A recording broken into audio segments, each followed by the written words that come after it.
May have took out Greensleeves, but it was August Marks with some trick up his sleeves as Moses Cartwright abducts Big Bobby. Welcome back, guys, to Fog Entertainment. And Jax was maybe too busy. He had his eyes off the prize, and now Bobby is missing an eye.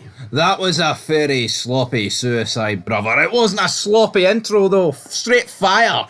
But what we began with was JT getting patted down, groped even, at the side of the wall. I would have liked to have seen this wall introduced earlier in the show. I mean, this is the first time we've seen it, and considering the actual historical impact that JT and his arc plays on this show... Yeah, you would have... I mean, listen, it could have just been something they decided here. Maybe they thought of it on the spot, season 7. No, absolutely. No, that's what it'll be. Don't get me twisted. But yeah, you're thinking, if JT's really on this wall, then why have they never rode past them before? And I don't know. I think a really good scene with this wall could have been like Clay in season 5 when he's like battered and beaten, talking to JT at the wall. Now, I know we're putting this wall over like it's the greatest thing ever, but do you think that would have been a good scene? It would have been a good scene. Piney even? But you know Austrian what? time. You know what? At least the people that actually tapped the initials of JT, at least it was the people that you could understand. Worth it, damn. You had Nomad Prez Quinn. You had Chibs doing it.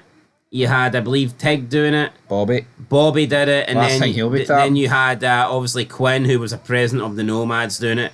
If Rat Boy and fucking Montez were doing it, if West came back for the dead to give us a wee pat down, it would have. Just wouldn't have been as good. No, it definitely wouldn't have been as good. But I like this wee wall, given the date of where JT died. Juice is giving his marching orders. He drives off. And then what does he do? He fires at the police. And then he gets arrested.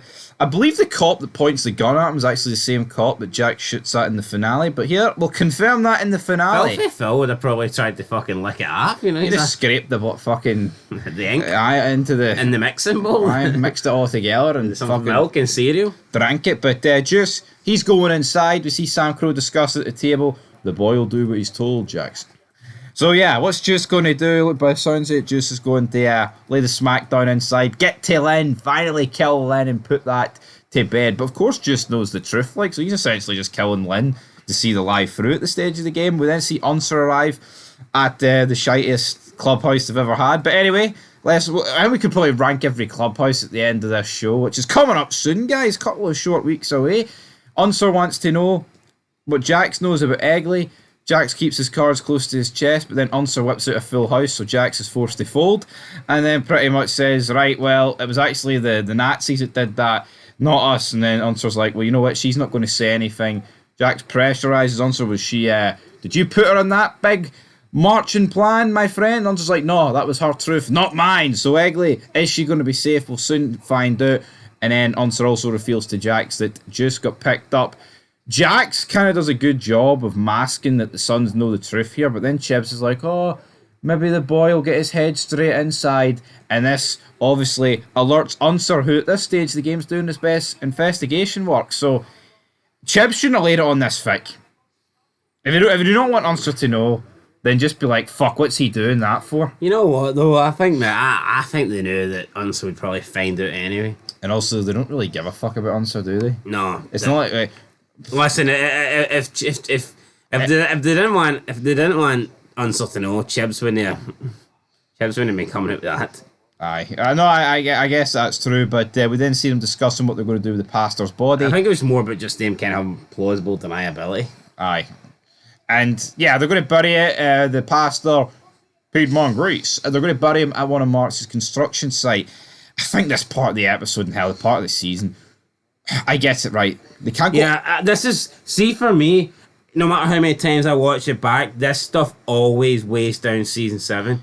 And for me, this makes Season 7 the weakest of the 7 seasons. I get it, right? Marks, they can't go all out. They have to use leverage. I get that. But, the mother and son combo are boring as fuck. Yeah, I think they could have did something better. Couldn't they? Yeah, no, they could have done...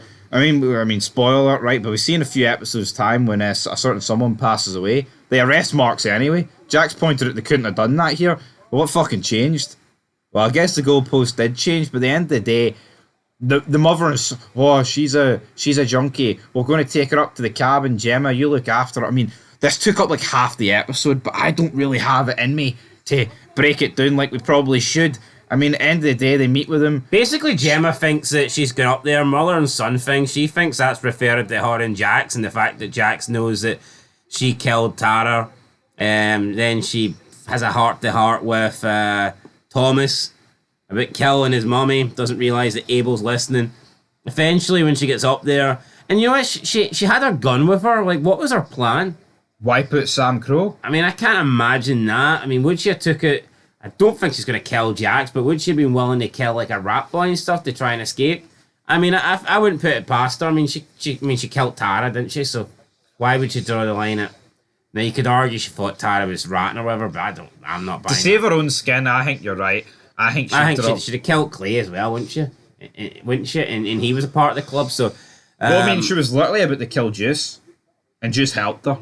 True. So you know what? Like what is Rat Boy or it would have been ever did for Gemma? It would have been interesting to see what would have happened, like if mother and son weren't up there, but she then comes across them. She's surprised. She's like, "What's this?" And they reveal that here, this is what Jax needs your help with, and just very fucking boring. Do not keep this mother. And just garbage. I mean, there was a funny scene when Happy's. I can show you a picture. No. Because obviously they've got to show a picture of the guy's dead body, but she doesn't want to see that. Happy, being the sick fuck that he is, got a cheap pop out of me. What else happened this episode with Nero? I thought it was actually a good scene between Nero and Gemma where he's like, we need to get out of here. You know, the last few weeks, months, years, it's fucking crazy, man. I don't want to die. I'm going to buy my uncle's farm, 150 G's. You come down with me. Gemma's like, no. And you know what? Fucking the best decision Gemma ever made here saying no. You want to know why? Because she's not allowed to escape scot-free, right? And it's good writing. Why the fuck should Gemma be able to escape? She has to sit and bathe in the shitstorm that she created, brother. But you know what? She doesn't even want to, though. Yeah, it's not a case that she's like, I could take the easy way out here. Rocky 4. No easy way out. No, we don't want that for Gemma, but she doesn't even want that. And I guess it is her character. It's like, everything she's done, she genuinely believes she's done it to protect the family and Charmin. So to escape to some farm in Norco would be selling out. We then see Nero and Alvarez have a conversation. Basically sells it to Alvarez for 300k, his half a deal. So I mean, that's a lot of fucking money. He says he needs 150 up front though. Alvarez is like, what are you doing, man? You don't want to start dodging bullets. Nero now, he's like, Nero points out, here, I'm just getting too old to stop dodging the bullets, Marcus. I think every time Nero and Marcus Alvarez are on screen, the dialogue is exquisite, and I like it. Yeah, I just wish it happened more often. Yeah, and you know what? But I tell you what, is that a good deal? 300k, 150 up front. Like, what are you actually getting? Like, I suggest the Dios is a 600k business. Yeah, we'd need to see what. Yo, the Mayans dropped the ball, man. Marcus Alvarez and Nero. We could have got that in season 5, especially when Alvarez retired for the club. Come on. Yeah, Jimmy Smits could have had him, but we didn't. See the Mayans, a lot of dropped balls. None of that. No grim bastards with Tio and the Suns and shit like that, man. It just... You know what really pissed me off about the Mayans, and we're not going to rant on it, but it's like they fucking ruined Alvarez's character because Alvarez was old school. Alvarez would never sell out, in my opinion. He would never give up the cut just to go and wear a suit for Galindo, right? He did it twice. But you think they have a chance? The end of season, the start of season 4. This is my fucking club, and he's back. He becomes the president again, just for them to job him out in the season 4 finale. And then you're thinking, right, well, he's no longer the president, but that's not his fault. It's not all he could do about it. Maybe he'll get revenge, but he done nothing. Just sat at home like a bitch in season 5. Complaining and drinking. And then when he's like gonna get revenge, he's like, fuck it, doesn't matter. Kind of deal. He turns up at the Suns. He's like, you mans get each other more than us, they say. Then just goes and has a fucking son, and maybe like you're right.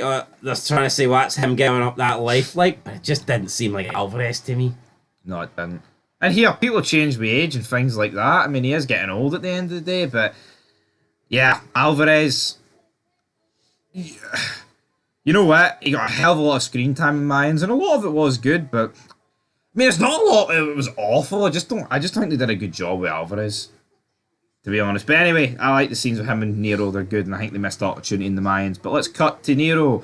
He does tell Jax that he wants out, and he's like, "You wonder why I want out? Because they're killing Greensleeves." It wasn't the plan, I guess, to kill Greensleeves. I mean, I think they were just going to take the phone. They do manage to convert one of his holes. You put the O in hole. They take Winston. She's going to be a Diosa girl. Brilliant. Who cares? Who fucking cares? Yeah, no. He puts a knife to this like hooker. He's like, "I'll kill her if you guys take a step closer." And you know what? At least there wasn't Jax and Chibs going, "Oh, we can't have you kill an innocent woman." Jax just goes, "You ain't gonna give a fuck about one of your strung out whores."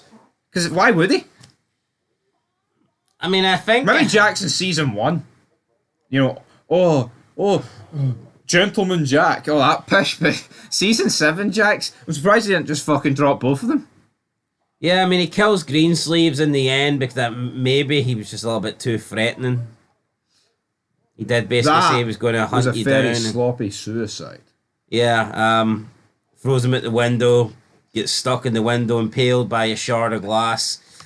Greensleeves, I mean, just a minor character that gets a whole episode named after him. Bit strange. I guess it is the song, though, at the end of the episode as well, but that's what he goes by the name of. But in the process of that, a bike got wiped out, so the recovery pickup arrives. Tig kind of like rubs the head of Unser, which was a bit weird, but then Bobby's like, "You know what? I'll go look after Gemma since she's freaking out." So Unser's laid it in thick here, and Bobby goes off on his own. So if Gemma didn't overreact to this news about having to go up to the cabin, and if Unser wasn't such a fucking loser for Gemma, Bobby would not have drove off on his Todd, and Bobby would not have got took down by like the 8 biggest black men on fucking God's green earth. Cause see the size of these guys' arms, bigger than Bobby's stomach, and that's big. That's pretty damn big. That's pretty fucking humongous, man. But he crashes, and then, well, we don't really know what happens to Bobby. We'll find out later on the iPad. Jackson tells Big, what's his name? Tyler. Just never really rated Tyler. He's like the most 5 out of 10 character ever. Leroy shits over the top of him, right? Yeah, I mean, I wouldn't say Tyler's bad, but he's not Leroy. Maybe that's the whole point of him. It's like, it's just easy for the Suns to walk all over. I think if Leroy was still alive, would he really side with the Suns over, like, Black? I don't think he would. No, I can't see it. Like, and you're right. Maybe that's why we don't rate Tyler, because he's just a guy that can be easily. He is just a pot. Like, he ain't an Alvarez. He ain't a Lynn. He's just like the Niners in like the first 4 seasons of Suns feel like an equal threat, in my opinion, to like each crew. But when Tyler takes Tyler, you go back and tell your crew the beef of the Suns is over. The fucking Marks just buried him. But yeah, they set a meet. Later in the episode, you get the Mayans and the Suns there. Moses Cartwright rocks up with a cardboard box, drops it off. They open the box, says Redwood Original. We get an iPad. Sam Crow have got everything crossed. Their fingers, their toes. They're praying that this is like Montez. They're praying it's like West. But no, it's Bobby. A grapefruit spoon into the eye of Bobby. Cut his eye out. Tortured. Bang, bang. Good night. Jax thought this war was over. It's anything but R.I.P. Bobby. Well, not quite yet, but will we be able to save him? We'll have to wait and see in the next couple of episodes. But that's it for Greensleeves. What you giving it out of 10? Well, I mean, let's address the Bobby scene a bit more, where they get the package, and obviously they're waiting on August Marks. They're waiting for a meeting. Marks doesn't show. But Moses does. Moses he shows. parts of Sam Crow, Mayan Sea here. Yeah, was it just me, or was like Moses a bit brave, wasn't it? No, it was. I get it, right? I guess Jax's whole gimmick was leverage, not blood, but you're right. I mean, I do get it, right? I mean, Moses probably thinks, right, they're not going to open the package up straight away. But the August Marks obviously knows that Jack's against him, and it's like Moses just walks right into the fire, the lion's den, and delivers this parcel. Yeah, if Chibs pulls a gun on Moses and goes, "You stay right there till we open it," what's he doing? Yeah. What's the game plan? He's kind of fucked, isn't he? Yeah. You'd have thought maybe Moses would have got someone else to deliver this. No, absolutely. But now he just walks in there himself. Shows the guy's got no fear. He's he was from Blackwater or something, the military camp, whatever. But anyway, that's the end of the episode. The mother and son stuff, I just don't like it. I don't. Like, No. I get why it needs done, but I don't feel like it needs to take up so much fucking time. No, I mean, I like Nero. I like Alvarez. Moses, I think's a good character. You know, Bobby getting abducted is pretty good. But overall, for me, not a great episode. It was alright. I'll give it a 6. It's decent, but yeah. I mean, I'll give it a 6 as well, and I'll tell you what, that might be the lowest ever rating for an SOA episode that we've ever gave. Nah, I'd say a 6 has been dished it before. Like, Well, it's joint. I doubt there's any lower. Put it that way. no, I don't think there's any lower. Like, but Let's see what the mother and son do next time. Will they ruin it some more? Anyway, till next time. Peace.